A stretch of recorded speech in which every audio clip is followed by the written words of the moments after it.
Cha Eun-woo, the multi-talented actor and member of Astro, is preparing to captivate fans once again with the release of his highly anticipated fan concert film, Cha Eun-woo, Memories in Cinema, which is set to premiere on September 24.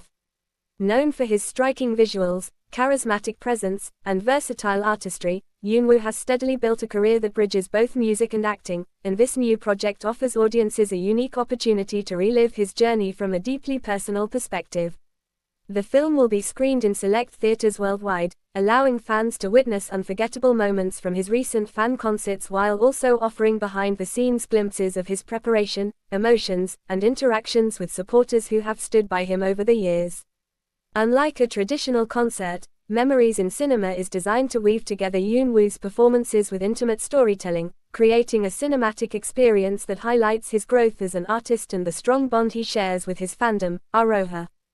For many, this release marks a chance to see Eun-woo not only as a global idol but also as a passionate performer who expresses gratitude through his artistry.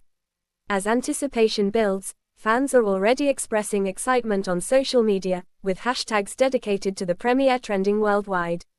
Industry insiders believe the film could further solidify Eun-woo's reputation as one of the most beloved figures in K-pop and Korean entertainment. With his ongoing success in both dramas and music, this project underscores his commitment to connecting with fans on a deeper level while celebrating the milestones of his career. As September 24 approaches, Cha Eun-woo, Memories in Cinema promises to be more than just a concert film. It is set to be an emotional journey that encapsulates memories, passion, and the lasting impact of his artistry.